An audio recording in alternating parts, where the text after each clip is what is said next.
So in 2021, we discussed community-oriented integrated practice, a big, long paper we wrote about what it means and why it matters. Essentially, people, doctors, healthcare workers, social care workers should be trained in ways that they can facilitate local collaboration for health. In 2022, COIN discussed uh, support for the need for support for end-of-life carers, and that sort of went quite well. And at that point, we started making videos, and then this year we've already had from Canada talking about a client-supported work, and John there talking about the reform of general practice and the relationship between primary care workers and patients with continuity of care for those who need it. And surrounding a lot of this was that once you talk about these things, everyone recognizes why it matters. It's how do you do it that's so difficult. And I wanted to explore that kind of area today. I also want to bring in a little bit of my own experience, because not too much, because I'm absolutely passionate about it because I see it with my own eyes. It's obvious that this matters. It's obvious that the world is complex. I remember when I was in Liverpool for 10 years as a GP, wandering around at night with dark glasses on, desperately hiding away because I couldn't handle the overwhelming nature of stuff that was coming my way.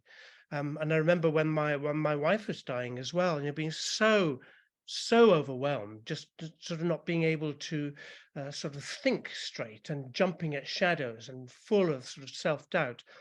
But also, I've seen a sick health centre transformed by applying the principles of community-oriented integrated practice, getting people to work as multidisciplinary teams with shared vision and respecting each other. And I've seen a whole locality in West London transformed from being a place that thought itself being second best to leading radical change through a very similar kind of process. And I saw nearly 100 people involved when Eunice was dying, my wife, coming involved in lots of different ways in that really quite difficult period of time, because people really do and will work as teams in very positive and supportive ways if they're given permission and if they're given the roots to it. Um, and I don't think that carers know how to do this, and I don't think carers are supported to do this. And isn't that a bit of a strange thing? You ask somebody lands in the situation having to look after someone who's dying without any preparation, it's got to be one of the most difficult, unexpected jobs you could come across. And then there's no preparation for it and no support for it. And then the thing I discovered, or one of the things I discovered, is that the better you do the job, the more it looks as though it's dead easy, the more you attract all kinds of stuff from people who want to put their anger somewhere. And so they put it towards the care. And I now hear this all over the place as a pretty common kind of phenomenon. So that's another thing I think part of what we come out with needs to surround carers with a sort of a circle of support whereby they can understand why they may be the target of some people's anger and deal with that effectively without harming themselves. As well as preparing, because what a lot of people do is they leave preparation till too late. They hide and hide and hide and hope and hope and hope it'll all be okay. And then suddenly things go so badly wrong that they have to seek help. And by then they're kind of already gone past the stage when they really could have made a difference. We do know how to teach and do and research community-oriented integrated practice. Both for end-of-life care and pretty much for everything else. But it does require a shift from reductionist thinking to constructivist thinking. The world is not a simple, predictable machine. The world is a complex, organic, natural process where everything is co-adapting with everything else. And so I may be the lead actor in the feature film that it is my life, and I'm co-adapting to everyone else who's the feature film in their lives. So we invest loads of time and money into the predictable, the protocols, and not enough into helping people to just have fun and be creative. Okay, so good process facilitates healthy, complex co-adaptation and the development of trusted communities. I don't want to say there's no room for force. I suppose there is a little bit, but the best place for a stick is in the cupboard. Um, It's quite useful to have it in the cupboard, actually. I mean, having no stick anyway, sort of, I think, is a second best thing. But using it is not really a very sensible thing. Whereas listening to people, understanding people's difficulties, sharing journeys with them, and so on, is the route to all of these complex things. Although this some of this sounds like heady philosophy, from an experiential point of view, it's common sense. When you're in a difficult situation, look, the complexity, the nuances, the multifaceted nature, it all comes clear. It's not just end of life, of course, it's any complex situation. Go into a garden. There are certainly are things like, like trees and flowers that have got names, but they're part of the richer tapestry.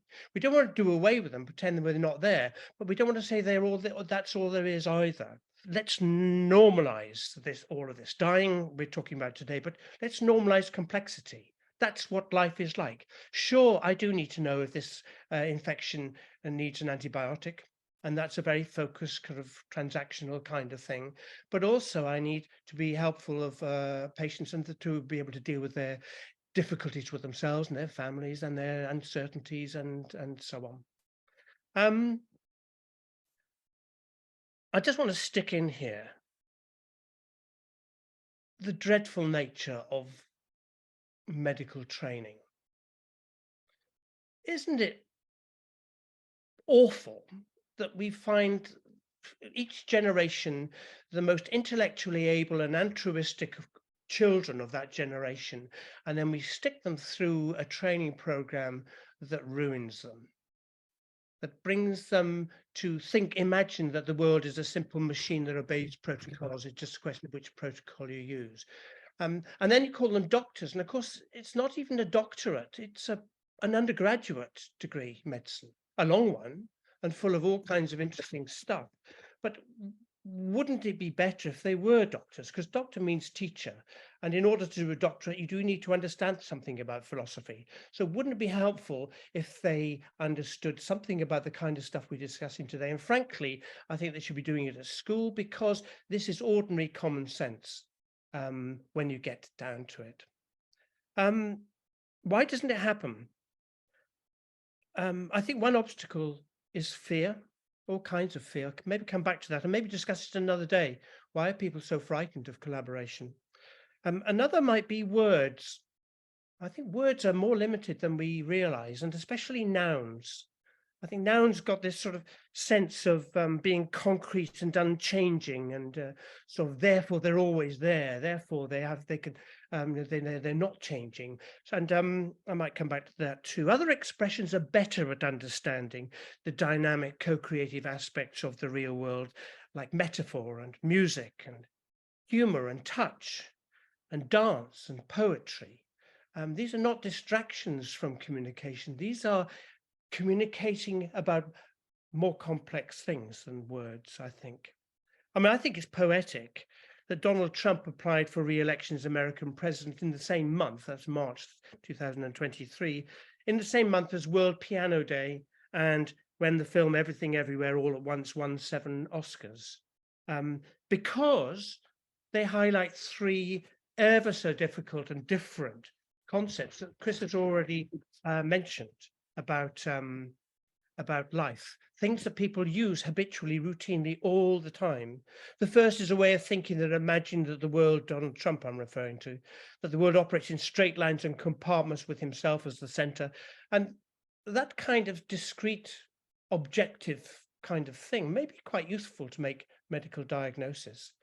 A piano is a way of thinking that imagines that the world has lots of different parts that connect to each other through tunes. They can be ever so clever tunes, but they are linked between things that have actually meant to have a certain kind of tone.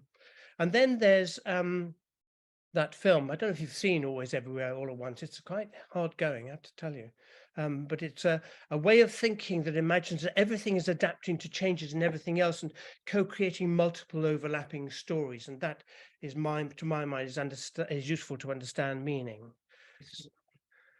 And I think one thing that we forget a lot is Heisenberg's wisdom, that what we observe is not nature itself, but nature exposed to our method of questioning. So if we ask questions differently, we end up with different answers. And the three paradigms that I've just mentioned illuminate different aspects of truth that in its entirety is too much to know. We expect, however, generalists like GPs and like end-of-life carers to do everything, everywhere, all at once. We also expect them to have simple one-word explanations to complicated truths, so they need to know how to use these paradigms and how to integrate them. Too often people imagine that they're different versions of each other, and we have to reclaim the difference between them. Next slide, please, Lucy. Now, these three paradigms are not contentious, but how to integrate them is. This is a book by Fritjof Capra. He's a great writer in this. We'll talk about them being simple, complicated, and complex. So you see the three there. That's the bolded bit at the beginning of each of those. Simple, complicated, and complex is what mathematicians talk about. If you look at the last word in each of those, Egon Gruber is the best writer in this that I know. He describes three paradigms of inquiry: positivism, critical theory, and constructivism. Now, the first one is this whole area that things are individual and single and compartmentalized and linear and combative and hierarchical and isolated and reductionist. Well, we need that. You know, if you go to the fridge and you want a ready meal, you just want to take it out. Or if you go in the garden, you want to cut a tree down, you want to cut the tree rather than, a neighbor down. The next one, the complicated thing, is well, actually, as well as discrete things, things are connected. Hard and soft systems. They're descriptions by Peter Checkland. He wrote this great book on systems thinking, system practice. And hard systems is like the piano, the connected bits between things that exist in their own right. And then there's this third area, the perhaps most difficult to theorize about and work with. This would be soft systems. And I like the distinction between teams as a team of cows or horses pulling a cart and a jazz team. The cows will be a hard system pulling in the direction they're told to pull in, whereas the jazz people will be playing off each other and ad-libbing all the time in a co-creative process. They're both systems, but they are different sort of takes on it according to complicated and complex stuff. So this is the area of co-adaptation, trusted relationships, co-creativity, stories, nature, organism, and love. I think this is the territory where love comes, where people sort of bind themselves together through shared journeys. It's spiritual in a way. Every one of these thinks very differently, so they can't be integrated in simple ways. I think that they're essential because we have a sense of self. And when you have a sense of self, you have a sense of an isolated unit, which is the first one. But when you're aware of yourself as existing, then you're also aware that lots of other things exist as well, and they can be connected in various kind of ways. And there are processes that allow us to interact in order to create new things. So I think that these three ways of thinking come the moment you have a sense of self. So they hover in the background as we develop our thinking about everything. I mean, I think actually when you deep into it, the three faces of the Christian God hold these three kind of senses around them, and Don Obedience, structure, process, and outcome have it inside them, squashed into a line rather than separate kind of places. Look, it doesn't matter why they're different today, but playing around with the idea that they are is probably pretty important, because what happens in life is that everyone tries to default to number one and come out with simple linear ways of controlling the situation. And that, I think, is one of the very big problems why this doesn't happen at scale. So Egon Gruber was the life partner of Ivona Lincoln. Ivona co-edited the 1990 and 2000, I think it was, handbooks of qualitative research. Formidable woman. And one of the interesting things, if you look at those massive tomes of qualitative research in that 10-year period, is how different they are. So I want to say that this territory is moving at lightning speed. Ivona and Egon wrote this book where they describe the use of those three strategies, those three ways of thinking. And essentially, what it does is it brings the first two, complicated and simple, to be seen as snapshots of long-term stories in evolution. So they would say these hang together because the natural state of life is a long-term co-evolution, and the other paradigms of inquiry, the simple and the complicated, are snapshots of it. Now, if you hold that together, you've got a way of holding them. If you've got that idea in your head, you've got that way of holding them together. They call it hermeneutic dialectic. But if you look into the learning organization literature, it's called cycles of learning and change. You get a group of people together, stand back and review things and input their ideas to it and the data that's coming out of that situation, and then you review it at another time. Now, I've done this a lot with healthcare organizations and things, and it's an incredibly powerful way of energizing things. But you can do this also in an end of life situation. And that's what we did with Eunice. It transforms the situation from being a desperately difficult and lonely thing to being a positive encounter with dying, in a positive and engaging way. And we had a lot of fun, you know. And I think the similarity of thinking about cycles of learning and change potentially provides a way to integrate the practices of research, education and practice, specialism and generalism, primary care, public health. So in my book here, this, by the way, was painted by my wonderful son, David, who's now 21.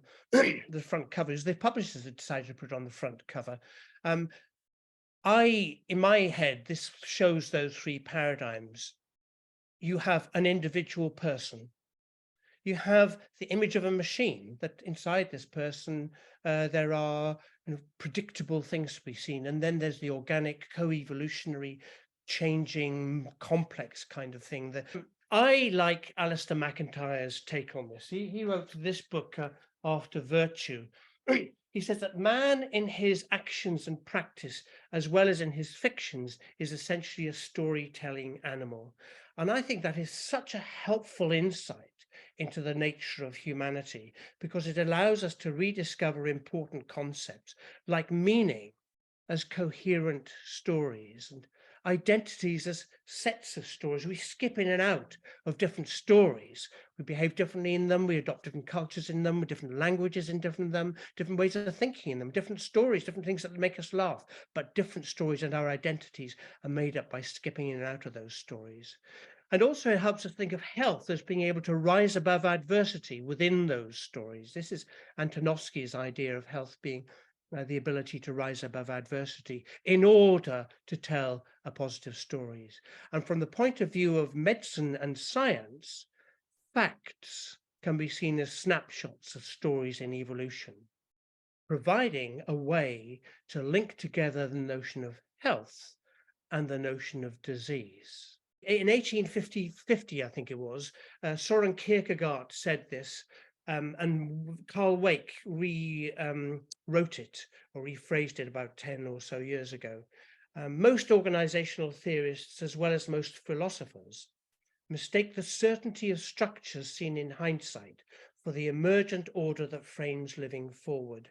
Neither group of scholars has come to grips with the fact that their conceptual understandings trail life and are of a different character than is living forward. So people have an enormous difficulty engaging with this kind of thinking. Maybe if the time in history is right and the issues we're facing are significant enough, people could change that. And if they lack a theory about how it is, you can see why people don't want to. If we can provide them with a theory about how these things hang together, then maybe they can. And I think that McIntyre helps us to do that by talking about stories. Whilst we're talking about Carl Wake, he wrote the book Sense Making in Organizations, another brilliant illustration of this territory. where he talks about leaders as sense givers or sense makers in shared journeys.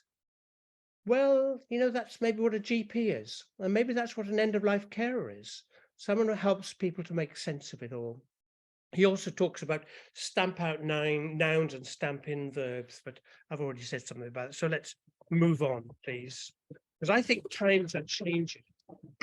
And this particular quote, I think, is sort of maybe, I hope, maybe an illustration of the changing nature of times. 1995, by the way, I'm backtracking a little bit.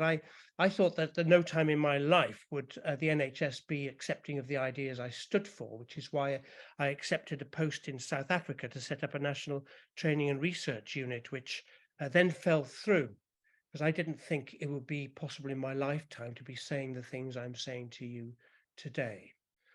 But things have changed enormously since then. And this is something King Charles said in 2010 when he was a prince. He said, "This is a call to revolution. The earth is under threat. It cannot cope with all we demand of it. We must put nature back at the heart of our considerations once more. Our outlook in the westernized world has been far too firmly framed by a mechanistic approach to science. There is an emphasis on linear thinking rather than seeing the world in terms of cycles, loops, and systems. Our ambition is mistakenly to seek ever more specialized knowledge rather than take a broad or holistic view. In the main, our science has been based on a reductionist approach." This is in this book called Harmony. So in the book I wrote, one of them, I put this image, which I want to bring back because I think it shows how you can action the kind of thing I'm talking about. The person on the left is overwhelmed and trapped by everything, budgets, targets, stress, trapped by every kind of nastiness. And I have two choices, he's saying, or she's saying: panic, go back into detail, or take a risk. And that's go under an umbrella thing in the middle with other people and stand back and try and work together in order to find a next step that's more sensible because different people have applied their minds to it, and more team oriented because different people are working together to it. This is cycles of collaborative working and coordinated change. Now, this could be a GP. So I was struck by this, John, when you were talking about continuity of care last month. Well, that could be the GP surgery. This is continuity of care, not necessarily by the same person, but continuity by a team. It could be a project, an R&D project, an end-of-life situation where somebody is an end-of-life carer, and instead of just waiting on and hoping things will be better than they feel at the moment, have a series of case conferences where people come together and help them to deal with the issues they've got. So the linked umbrella could be a way of conceptualizing this, because why do people fear this? I'd love to come back to that, not today, but another time. Why does it feel frightening? Why does it feel taking a risk to actually get out of the terrible congestion stress you're into, to go under an umbrella with some friends and try and work things out? That's an interesting thing. And one of the many answers to that might be the fear of just getting trapped inside of a different kind of umbrella you can't get out of. So this has to be freed up. And we could do that in all kinds of ways that we need to think through. And we need to dip in and out of bigger issues and also remain focused on the immediate. So I want to propose testing this with, let's say, maybe 4 end-of-life carers in the same geographic area. At first, to just talk about their issues. One of the most important things just last week, the neighbour asked me to come round and say, could they just have a chat with me, because the same things happened there. That's happened the other side of the house last couple of months ago, as other places in the next door road also had in recent months. People being told that they've got a life-limiting illness of significance. And what do they want to do? They want to tell nobody about it. They want to hide away. And they want to hope that somebody else will sort it out. Well, how about doing a different thing? And that's saying, look, this is a normal part of life, not a nice thing to have to face, but there are ways to address this that will help you not only to deal with the stresses you're about to encounter and tell you this is not going to be easy, but also to prepare yourself to make this a good time. That sounds a bit strange, maybe, but with Eunice, we said this. I mean, we agreed, look, you haven't got much longer to live, so we might as well make it fun. So we had our strategy written on the fridge door, which was parties, music, fresh air, fun. And we lived that out. And about 100 people loved it and engaged. And we had rotas of people coming to hold hands and bring food and look after the children and take them away on holidays and reading poetry. And it was just wonderful. And a tiny number of people, probably 5, who thought this was sacrilegious and terrible thing to be doing. We should be miserable and unhappy and following protocols and doing what we were told. And that side of things caused an immense amount of harm. Now, I've just heard stories from the people I've just mentioned of the same thing happening in their instances.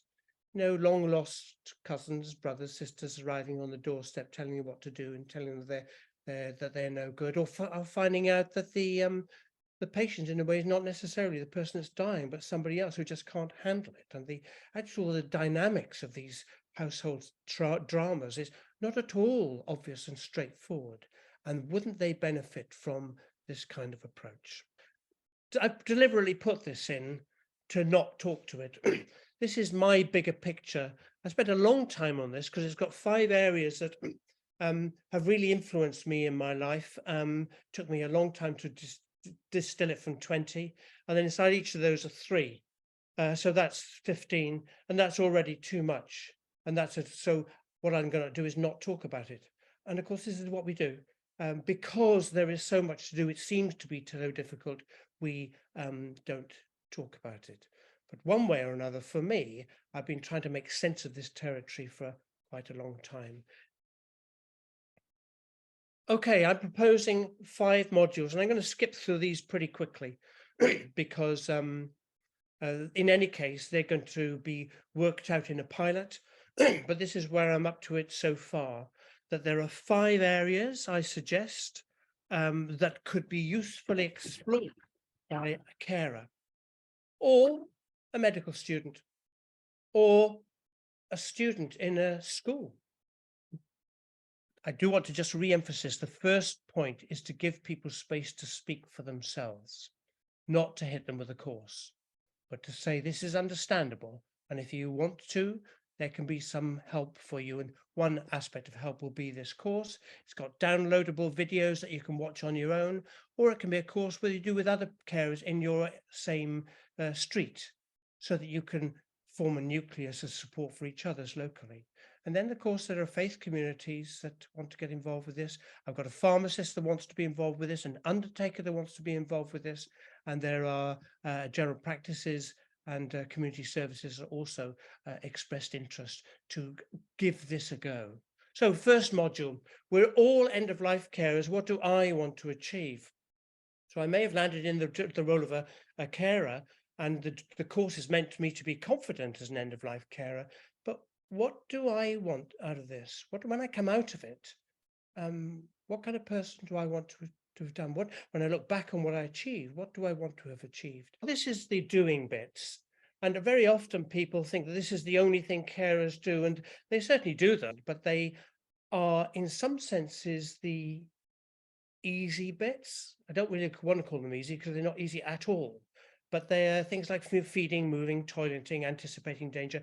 I quite like the living in the moment with joy. Actually, as a carer, you have got this job to live in the moment with joy. Not so easy, but pretty important. Planning in complex situations. People freeze when they're out their depth, when things are this difficult. They want to find someone to blame. They want to find simple solutions. They want to be told what to do. Well, actually, that doesn't work because discussions to be had here. For example, an under plan for a healthy death, anticipatory care planning, and we had this being discussed last year, when expressed as a act of love to plan for the people you're leaving behind. Power of attorney wills, know the local system, what support you may want and where to find it. Oscillate between big journeys and small steps so that you don't get caught up in the detail, but you don't just get lost in philosophy either. Build networks of support. I think that they should distinguish between a core caring team for thinking things through with the broader community that may involve people who really, really want to help, but they're not core friends necessarily. And they may include some people who will be unhelpful, but their lack of help will be outgunned if you wrap them up in a community development initiative, and a professional team.